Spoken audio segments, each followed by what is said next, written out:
નવજીવન high school લીમડા. જય ગુરુદેવ. ના બેટા, તારે ત્યાં જવાની બિલકુલ પણ જરૂર નથી. કેમ મમ્મી? પપ્પાને નોકરીમાંથી કાઢી મૂક્યા છે. આપણે રસ્તા પર આવી ગયા છીએ. શટ અપ માનસે, તને ખબર નથી પડતી તારે આવી વાતો ના કરવી જોઈએ. સારું, ચલ છોડ આ બધું. હું કહું તે તું સાંભળ. હું તારું એડમિશન આ સ્કૂલમાંથી કઢાવી નાખું છું અને ભાવનગરની બેસ્ટ પ્રાઇવેટ હાઈસ્કૂલમાં કરાવું છું. Best private school. તમને ખબર છે ત્યાંની ફી કેટલી છે? એ પહેલા તને એ ખબર છે સમાજમાં આપણું સ્ટેટસ કેટલું છે, આપણી વેલ્યુ કેટલી છે? પણ મમ્મી, હું અહીંયા પણ સરસ જ ભણું છું અને અહીંયા જ્ઞાન, ઉત્તમ શિક્ષણ અને સંસ્કાર અપાય છે. શું બેટા, તું કાયમના માટે જય ગુરુદેવ જય ગુરુદેવ જય ગુરુદેવ કરતી રહીશ? હું એમ કહું તું મને વોટ્સએપ માં કે એ પણ એટીટ્યુડ સાથે. ચાલ, ભાવનગરની બેસ્ટ પ્રાઇવેટ હાઈસ્કૂલ તારી રાહ જોઈ રહી છે. 2 લાખથી 1 પણ રૂપિયો ઓછો નહીં થાય. Excuse me sir. હા, 2 લાખથી 1 પણ રૂપિયો ઓછો નહીં થાય. આવો. યસ. હું મારી દીકરીના એડમિશન માટે અહીં આવી છું. ઓકે, એક બાજુ બેસી જા બેટા. એક બાજુ વળી કેમ બેસી જા? જુઓ, જ્યાં સુધી તમે ફી નહીં ભરો ત્યાં સુધી તમારી દીકરીનું એડમિશન અહીંયા નહીં થાય.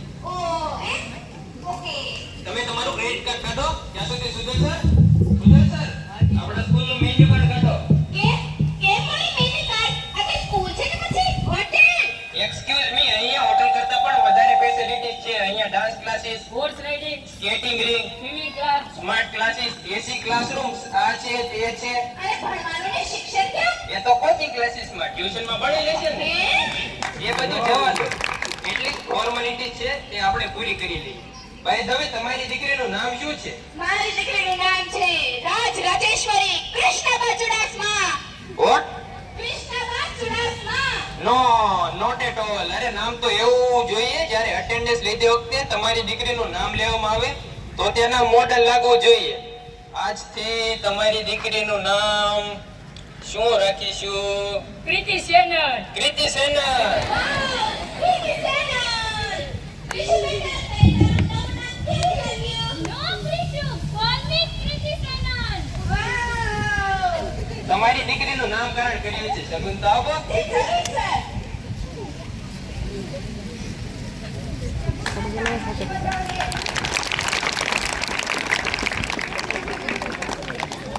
હવે સાંભળો, એડમિશન પછી તમારી દીકરીએ લો સ્ટાન્ડર્ડ સ્ટુડન્ટ્સ અને ગરીબ ફિક્સ ડિપોઝિટ એ બધાની ડિટેલ્સ અહીંયા સબમિટ કરાવવી પડશે. આ બધું વળી કેમ?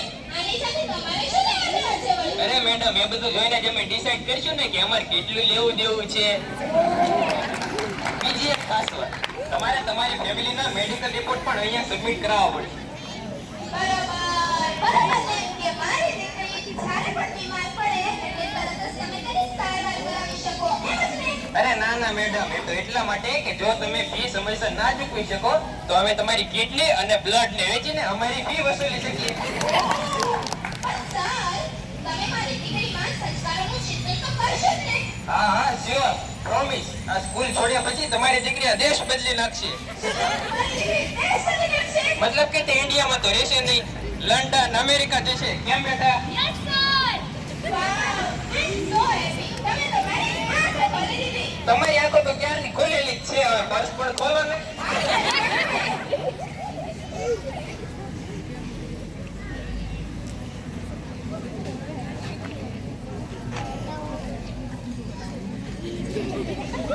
મેડમ, સ્માર્ટ વોચ, સોનાની રિંગ. જુઓ છો ને તમે બધા અત્યારે કેવી રીતે શિક્ષણ એક વ્યાપાર બની ગયો છે. જુઓ છો ને તમે બધા અત્યારે કેવી રીતે શિક્ષણ એક ધંધો બની ગયો છે. જ્યાં જુઓ ત્યાં અમારું ભવિષ્ય વેચાઈ રહ્યું છે. પ્લીઝ, મારે તમને બધાને એક જ વિનંતી છે કે શિક્ષણને શિક્ષણ જ રહેવા દો. શિક્ષણને પોતાનો સ્ટેટસ સિમ્બોલ ના બનાવશો. શિક્ષણને વ્યાપાર ના બનાવશો. શિક્ષણ પર બધાયનો સમાન જ અધિકાર હોય છે, એ ચાહે ગરીબનું બાળક હોય કે અમીરનું બાળક. શિક્ષણ કોઈ વ્યાપાર નથી, એ તો ભવિષ્યનો આધાર છે. પૈસાથી નહીં, જ્ઞાનથી ભારતનો વિકાસ છે. જય ગુરુદેવ.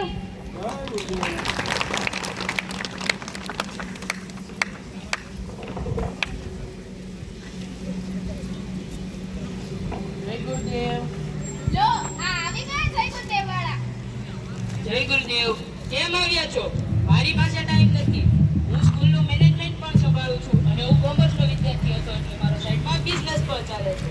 શેનો બિઝનેસ સર? કોસ્મેટિકનું. કાળામાંથી ગોરા થવાની ક્રીમ બનાવવાનો. એમ એટલે તમને જોઈને લાગતું તો નથી. મારી પાસે ટાઈમ નથી. હું જાઉં છું. પણ સર ઊભા રહો, અમે આ પુસ્તક લઈને આવ્યા છીએ. કીધું ને મારી પાસે ટાઈમ નથી. પણ સર અમે આ મફત આપવા માટે આવ્યા છીએ. એ મફતમાં છે તો લાવો લાવો. ભારતમાં મફતમાં ઝેર મળે તો પણ લોકો લઈ લે છે. બસ મફતમાં મળવું જોઈએ. શું છે આ?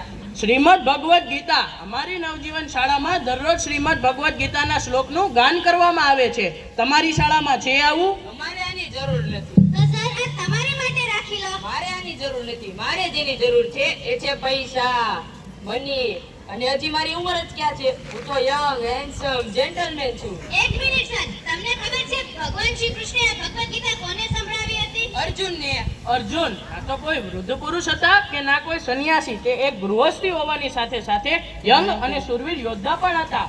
આજના સમયમાં નાનાથી માંડી મોટા દરેકને તણાવ, નિરાશા, ચિંતા, માનસિક સ્ટ્રેસ વગેરેથી પીડિત છે.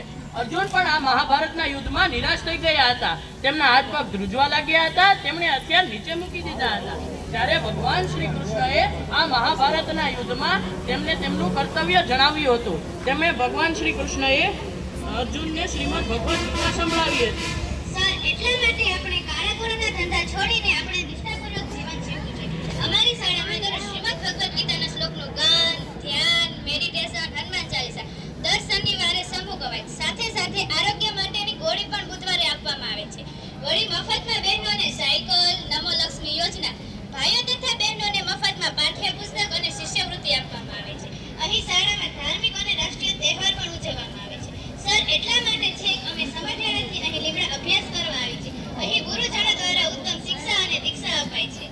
ઓહો, નવજીવન શાળામાં આટલી ઉત્તમ પ્રવૃત્તિ સાથે જીવનનું ઘડતર કરાય છે.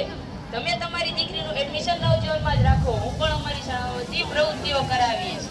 મેં તમને જે બધું કીધું તે મને પાછું આપી દો. હા ચોક્કસ. ફરી